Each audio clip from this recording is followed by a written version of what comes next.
Halos lahat nag-iisip kung paano baguhin ang mundo. Halos lahat gustong baguhin ang buhay nila. Pero walang nag-iisip kung paano babaguhin ang mismong sarili nila. Kung gusto mong magbago ang buhay mo, dapat ang una mong babaguhin ay ang sarili mo. Halos lahat pinupuna ang kamalian ng mundo, pero hindi nila pinupuna ang sarili nilang kamalian. Madali nating mapuna ang kamalian ng ibang tao dahil hindi tayo komportable na nakatayo na lang tayo habang may nangyayaring mali. Pero ang tanong, bakit komportable kang gumalaw kahit alam mong may mali ka rin? Mahilig tayong manghusga. Pati buong mundo hinuhusgahan na natin. Kaya madalas kong ipinapaalala sa aking sarili na ako'y isang maliit lang na tao dito sa mundo. Maraming mga tao ang nauna pa sa akin. Mas matalino pa sa akin. Mas marunong pa sa akin. Tandaan mo rin na may pagkakamali ka at hindi ka pinaka sa mundo. Yan ang dahilan kung bakit hindi natin mababago ang ating sarili. Palagi kasi nating iniisip ang ibang tao. Nakalimutan na natin na may mga dapat din tayong baguhin sa sarili natin. Huwag nating hintayin na magbabago ang mundo. Dahil hindi magbabago ang ating mundo kung hindi natin sisimulan sa sarili natin. Kahit ganito na ang ating sitwasyon ngayon, maaari pa rin tayong sumaya sa kabila ng kaguluhan sa mundo. Dahil ang mga kondisyon sa labas ay hindi naman masama tulad ng inaakala mo. Nagiging pangit lang ang pagtingin natin sa sitwasyon dahil pangit rin ang ating pag-iisip. Lahat ay nagsisimula sa'yo. Kung gusto mong baguhin ang realidad, magsimula ka muna sa iyong sarili. You need to attend to your own personal development. Kapag ginawa mo to, makikita mo ang mga solusyon sa bawat problema. At ang mga problema ay hindi na makakaapekto sa'yo.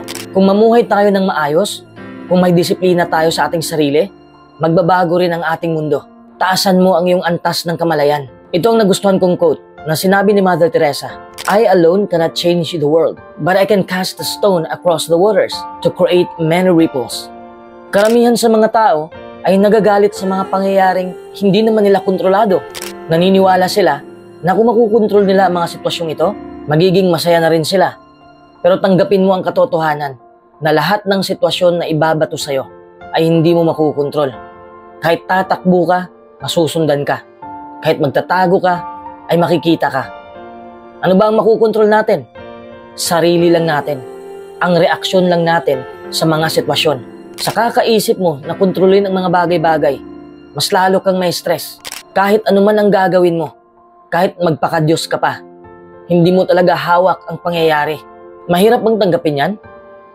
Paano mo mababago ang mundo kung hindi mo hawak ito? Does that make sense? It is simpler to attend to your own personal development. Sa oras na nakakaramdam ka ng pagkabigo, galit, o anumang nakaka-disappoint na sitwasyon, maiintindihan mo na nakikipaglaban ka lang pala sa isang kaaway na hindi mo matatalo. Ang realidad ng buhay.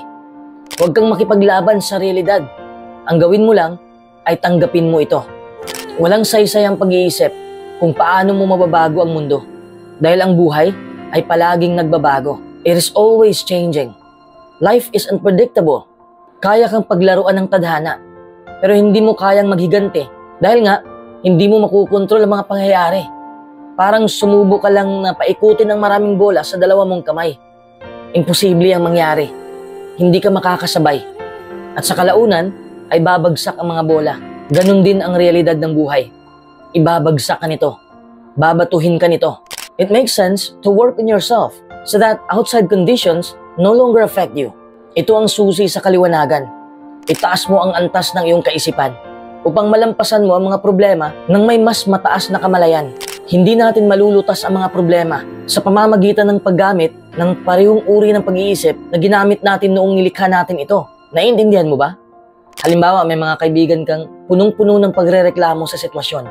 Isang araw, napagod na sila sa kakareklamo. Nagpasya silang magbago na.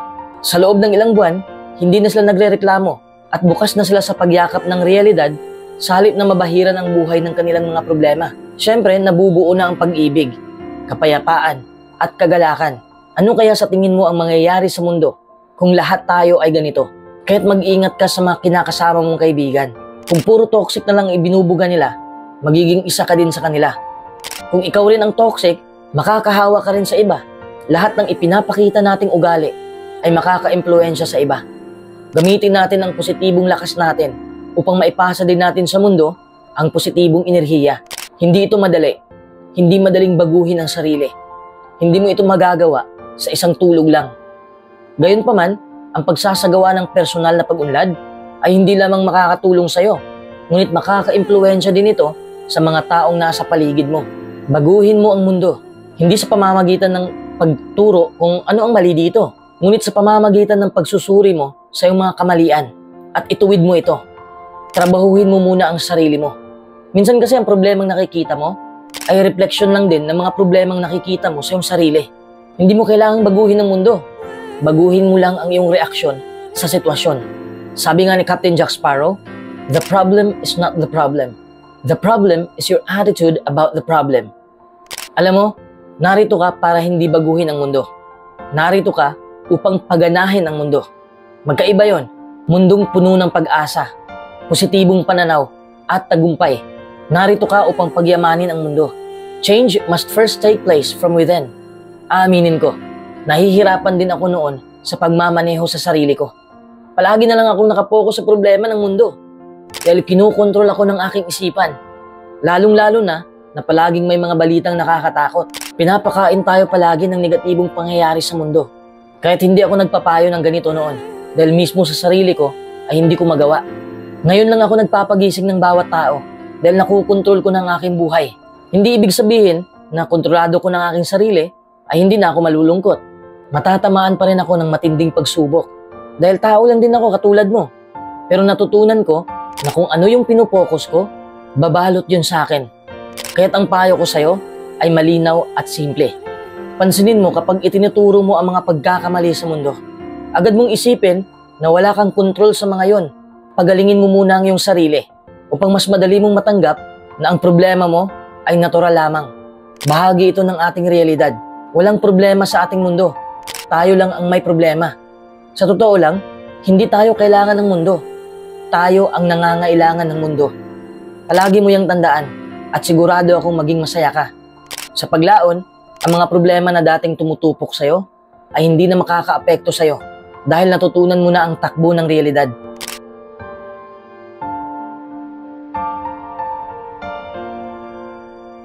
Nakakasama sa kalusugan mo at nakakasama din sa emosyon mo ang sobrang pag-aalala. Pwede ka pang magkaroon ng mas malalaking problema dahil dito. Kaya may mga tips akong sasabihin sa'yo para mabawasan ang sobra mong pag-aalala. Number 1, bawasan mo ang panunood, pagbabasa o pakikinig ng masasamang balita. Hindi mo kailangang malaman ang lahat ng detalye tungkol sa isang masamang pangyayari. Kung magbababad ka sa masasamang balita, lalo ka lang matatakot at mas lalo ka pang mag-aalala. Lalo na sa panahon ngayon, ang daming negatibong balita. Nakaka-addict tumingin sa bago at nakakagulat na mga balita. Pero hindi magandang makasanayan yan. Basahin natin ang Kawikaan 17:22. Ang pagkasira ng loob ay nakauubos ng lakas. Pag-isipan mo nga, kailangan mo ba talagang laging maging updated sa mga balita? Number 2, huwag mong sayangin ang iyong oras. Dapat may schedule ka sa mga gawain mo. Magtakda ka ng oras ng paggising, oras ng pagkain, paggawa ng gawaing bahay, at pagtulog. Kapag may schedule ka, mararamdaman mong normal ang buhay mo. At tutulong yan sa'yo para mabawasan ang pag-aalala mo. Noong bago ako mag-resign sa trabaho, wala na rin akong schedule na sinusunod. Naubos ang panahon ko sa kaka-cellphone. And then, nagpasya akong baguhin ang habits ko. Dahil sayang ang oras, ginamit ko ang aking oras sa pinakamabuting paraan. Kaya gumawa ako ng schedule ng mga dapat kong gawin sa bawat araw. Basahin natin ang Kawikaan 21:5. Ang mga plano ng masipag ay tiyak na magtatagumpay. Pero ang lahat ng padalos-dalos ay tiyak na maghihirap. May schedule ka ba para maramdaman mong may natatapos ka sa bawat araw? Number 3, mag-focus ka sa magagandang bagay. Kung ang laging laman ng isip mo ay mga maling desisyon na ginawa mo noon at mga bagay na ikinakatakot mong mangyari sa hinaharap, lalo ka lang mag-aalala. Mas mabuting mag-isip ng 2 bagay o 3 bagay na pwede mong ipagpasalamat. Kapag nagbabasa ako ng Biblia, naiiwasan kong isipin ang masasamang balita at nakakapag-focus ako sa magagandang bagay. May ilang tao na hindi naniniwala na makakatulong ang salita ng Diyos, pero nakakatulong talaga. Mas lalo nating ma-appreciate ang Diyos. Basahin natin ang Colosas 3:15. Ipakita ninyong mapagpasalamat kayo. Madalas bang puro negatibong bagay ang iniisip mo? At nakakalimutan mo ng isipin ang magagandang nangyayari sa buhay mo? Number 4, isipin mo ang iba. Palagi kong sinasabi sa mga videos ko na mag-focus tayo sa ating sarili. Pero hindi pwedeng umabot sa punto na maging selfish na rin tayo. Huwag ibukod ang sarili mo kapag nag-aalala ka. Kahit yan ang mas madaling gawin. Sa halip, mag-isip ka kung paano mo matutulungan ng iba. Ipinapayo ko ito sa'yo dahil ito rin ang palagi kong ginagawa kapag nalulungkot ako. Sumasaya ako kapag nakakatulong ako sa iba. Nagawan ko na ng mabuti ang iba. Nabawasan pa ang pag-aalala ko. Basahin natin ang Filipos 2:4. Isipin ninyo ang kapakanan ng iba, hindi lang ang sa inyo. Sino sa mga kakilala mo ang mas nangangailangan ng tulong? At paano mo sila matutulungan? Number 5, ingatan mo ang kalusugan mo. Both mental and physical health. Konektado ang dalawang ito. Magkaroon ng sapat na ehersisyo at pahinga. Kumain ng masusustansyang pagkain. Kung iingatan mo ang kalusugan mo, mas magiging maganda ang pananaw mo sa buhay. At makakatulong ito sa'yo na huwag masyadong mag-alala. Nag-eehersisyo ako para maging healthy. Walang kwentang pera kapag madalas kang nagkakasakit. Diba? At gumagaan din ang aking pakiramdam. Magre-release kasi ang ating utak ng hormone. Dopamine. It's a happy hormone. Basahin natin ang unang Timoteo 4:8. Dahil may konting pakinabang sa pisikal na pagsasanay. May kailangan ka bang baguhin sa paraan ng pagkain mo at pag-eehersisyo para mas maging malusog ka? Bukod sa 5 tips na ito, makakatulong din sa atin ang maaasahang mga pangako ng Biblia tungkol sa isang magandang kinabukasan para mabawasan ang pag-aalala natin. Nakasulat sa Awit 55:22, ihagis mo sa Diyos ang pasanin mo at aalalayan ka niya. Ibig sabihin, sa pamamagitan ng panalangin, pwede nating ihagis sa Diyos ang pasanin natin at kasama dyan ang pag-aalala. Sa panalangin, kinakausap natin ang may lalang na umaalalay at nagpapatibay sa atin sa harap ng lahat ng pagsubok. Next is Kawikaan 12:25. Ang sobrang pag-aalala ay nagpapabigat sa puso ng tao, pero ang positibong salita ay nagpapasaya rito. Ibig sabihin nito, makipag-usap ka sa kapamilya o mga kaibigan mo na makakapagpatibay sa'yo at makakatulong sa'yo. Next is Mateo 6:27. Sino sa inyo ang makapagpapahaba ng kahit konti sa buhay niya dahil sa pag-aalala? Ibig sabihin, kadalasan, walang naitutulong ang pag-aalala. Hindi nito napapabuti ang sitwasyon at hindi rin ito nakakatulong para makaisip ka ng solusyon. Ang sunod ay isa sa mga paborito kong teksto, ang Mateo 6:31-32. Huwag kayong mag-alala at magsabing, ano ang kakainin namin? O ano ang iinumin namin? O ano ang isusuot namin? Alam ng inyong Ama sa langit na kailangan ninyo ang lahat ng ito. Alam ng Diyos ang pangangailangan natin sa pagkain, damit, at tirahan bago pa man natin ito hilingin sa Kanya. Nasisiyahan tayo sa kagandahan ng paru-paro. Ngunit bihira lang ang pumapansin sa pagbabagong dinadaanan nito upang ito'y maging kaakit-akit.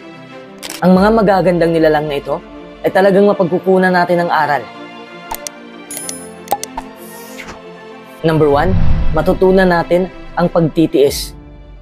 All good things come with time. Lahat tayo ay nag-i-evolve. Kahit di natin ramdam yun. With great patience come great rewards. So bakit importante ang pagiging matiisin? Maraming mga kadahilanan kung bakit ang pagiging matiisin ay merong positibong impluensya sa iyong buhay at matulungan kang makamit ang anumang uri ng tagumpay. Isa ang pagtitiis sa mahirap i-develop. Kahit nga red light ay mahirap hintayin. Kapag nakapila sa grocery, nababagot na. The skill of patience can be hard to master, but developing that skill over time can really help you out in your life. Kagaya ng paru-paro, hindi ito diretsyo na naging ganyan kaganda. Dumaan muna ito sa mga iilang cycle. Ika nga, success doesn't come overnight.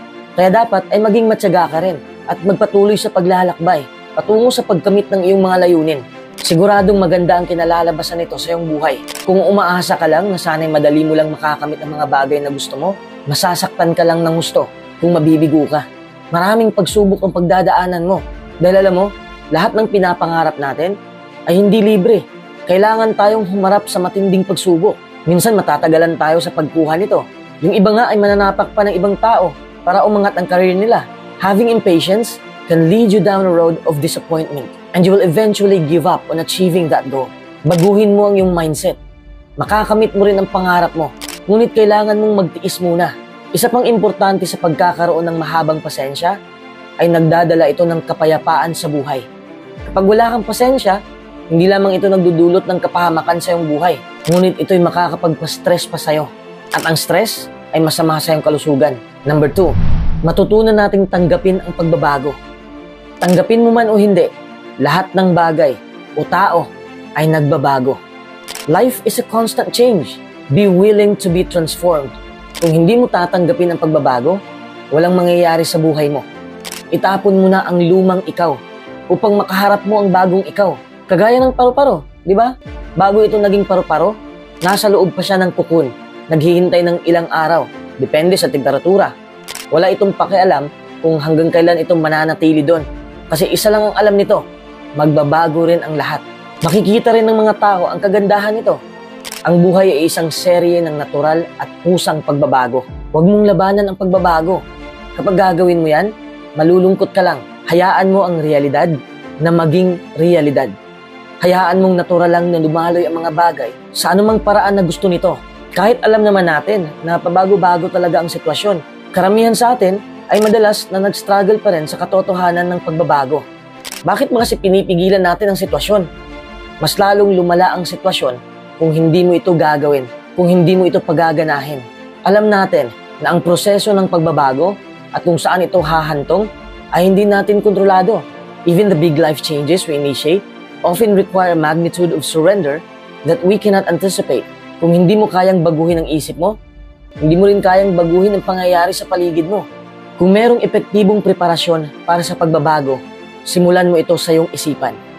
At ito yung mga taong willing pang matuto sa buhay. Mga taong naghahanap ng bagong impormasyon upang subukin ang kanilang kakayahan. Kung hindi natin mababago ang ating isipan, talo tayo sa maraming paraan. Ang mas masaklap, kapag ang pinakamalaking pagbabago sa buhay ay dumating upang yanigin ang ating buhay, mabablangko ang ating isipan. Natotrauma kasi ang ating isipan sa mga pangyayaring hindi maganda. Kapag hindi mo sinanay ang sarili mo na tanggapin ang mga pagbabago, mabuti man o masamang pagbabago, mahihirapan ka talagang makabangon kung hahampasin ka na ng matinding kahirapan. In fact, the only way to open to change is to give up a resistance to it. Ang pagbitaw sa mga bagay ay pinakamahirap gawin sa buhay. Bakit ko nasabi? Dahil marami pa rin ang hindi bumibitaw. Simple lang naman ang pagbitaw sa mga bagay na nakakasakit sa atin. Diba? Number 3, matutunan nating bitawan ang mga bagay na nagpapabigat sa atin. Have some fun. Be light and free. Enjoy your daily life. Kaya mo bang gawin yan sa buhay mo? Simply let go and be light. Pero alam mo, maraming taong natatakot bumitaw. Natatakot silang bumitaw sa minamahal nila kahit hindi naman sila mahal. Kasi minsan maiisip natin, paano kung bibitawan ko ito? O paano kung bibitawan ko siya? Pero kakailanganin ko pala bukas. Hindi tayo komportable. Minsan para walang problema, hindi natin gustong magbago. Pero kapag hindi natin gusto, mas lalong mabibigatan tayo. Hindi tayo magiging masaya. Kailangan mong bumitaw dahil sa kadahilanang nabibigatan ka na. Ganyan din ang paru-paro. Diba? Ang dami nitong binitawan sa buhay bago ito nag-evolve. Bago natin nakita ang kagandahan nito. Alam mo, simple lang naman ang pagbitaw. Nahihirapan ka lang dahil hinahaluan mo ng takot, pag-iinarte, at maraming pagdadahilan. Pero sa oras na bumitaw ka na, gagaan ang buhay mo at magiging malaya ka na. At mas makikita pa ng maraming tao ang tunay na kagandahan ng buhay mo. Para ka lang namang nagtatanggal ng dumi sa bahay nyo. Let go and be lighthearted. Kapag nabibigatan ka na sa buhay, mas madali ring mag-react sa negatibong paraan. Gusto kasi natin, makukontrol natin ang mga bagay-bagay. Pero kapag bumitaw na tayo sa kaisipang yan, magiging malumanay at lalambot ang takbo ng ating buhay. Then you can respond thoughtfully with a smile. You can enjoy the little things and you can laugh even when things don't go as planned. Kapag buo mo ng binitawan ng mga bagay, mapagtanto mo na hindi mo na ito kailangan. Kasi alam mong magbabago rin ang lahat at ang masakit mong nararamdaman ay mapapalitan ng tuwa. Let go of the heavy stuff and then you'll be light. Number 4, matutunan nating gawin ang mga bagay na bukal sa kalooban natin. Katulad ng paru-paro, hindi naman ito galit sa mundo, di ba? Nilikha ito ng Diyos upang maging makulay ang mundo. Hindi naman ito naghahasik ng lagim. Di ba? You also fly forward with confidence. Dapat may tapang kang harapin ang bagong pagkakataon. Ang pagkakataon kasi ay parang jeep. Kung naiwan ka man sa una, palaging may bagong darating. Totoo naman, di ba? Hindi lang yan bastang pagkakataon lang. Lahat ng klaseng pagkakataon. You will always be presented with fresh opportunities.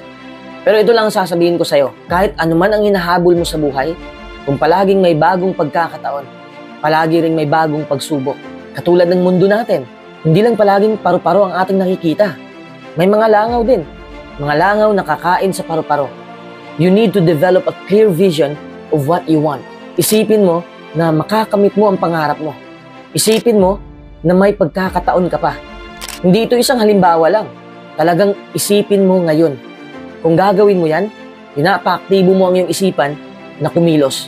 At itutulak ka nito na kumilos din. May ibang tao na pagsasabihan ka na sapat na daw ang pagiging positibo. Hindi yan sapat. At hindi ko yan sasabihin sa'yo. Dahil hindi yan totoo. Bibigyan kita ng halimbawa. Kung naliligaw ka sa kagubatan, makakahanap ka ba ng daan sa pagiging positibo lang? Hindi. Kailangan mo ng mapa. Kailangan mo ring kumilos. Ang magagawa lang ng positibo ay kahit naligaw ka na, ay masaya ka pa rin. Pero yun nga lang, ay hindi ka pa rin makalabas. Kailangan mo ng mapa sa buhay. Kailangan mo ng gabay. Siyempre, kailangan mo rin kumilos. Kung gusto mong makamit ang pangarap mo, kung gusto mong makakuha ng magandang trabaho, kung gusto mong mapapasayo ang crush mo, makukuha mo yan. Hindi lang dahil sa pagiging positibo, kundi kasali dito ang pagkilos mo. To fix your way of thinking, you need to envision a detailed desired outcome of what you want. Once you've done that, you've got to take massive action towards that desired outcome. Number 5, matutunan mong mamuhay ngayon. Pabalik-balik ko na itong sinasabi. Mapapress ko lang ng isip. Live in the present moment. The present moment is a gift for us to enjoy. Palagi na natin itong naririnig kung saan-saan. At palagi na natin naririnig ang benepisyong nakukuha natin dito. Napakasarap mamuhay kung mababa lang ang antas ng stress natin. Diba? Pero paano tayo makapokus sa buhay natin ngayon kung takbo ng takbo ang ating isip tungkol sa hinaharap natin? Tungkol sa nakaraan natin? Bakit nga ba tayo nag-aalala? Ano ba ang pag-aalala? Ito yung namumroblema ka, tapos ang mga pinuproblema mo ay madalas hindi ka panipaniwala. Nag-aalala tayo sa mga problemang hindi naman nag-i-exist. Kung nag-i-exist man, hindi na natin binitawan. We have difficulty dealing with uncertainty, which is a normal part of life. Siyempre naman, may mga problema talagang hindi nakakatuwa. Tulad na lang ng malubhang karamdaman. May mga problema na hindi natin inaasahan. Kaya't mahirap talagang hindi mag-alala. Pero hindi imposibleng kumalma. Matuto kang pakalmahin ang iyong isipan. Kapag pinakalma mo ang iyong isipan, magiging klaro ang iyong pananaw. The reason some problems seem so daunting is that our mind is racing so fast that we cannot see things as they truly are. Kapag hindi natin klaro ang mga bagay, lumilikha ang utak natin ng sariling senaryo. At ang senaryong yon, kadalasan na hindi mangyayari. Kapag kasi kalmado lang tayo, mas makakapag-isip tayo ng maayos. Makakabuga tayo ng maayos na mga salita. Kung hindi ka panipaniwala ang mga iniisip natin, mas lalo tayong maguguluhan. At mas lalong hindi natin makukontrol ang ating emosyon. Mag-focus ka sa solusyon, hindi sa mga problema. Some people tend to be more solution-oriented and others more problem-oriented. Kung hindi ka naman problem-solving-oriented, huwag kang mag-alala. Maaari mong sanayin ang sarili mo na kumalma pa rin. Ang pinaka-importante sa lahat ay patuloy ka pa rin lumalaban sa buhay.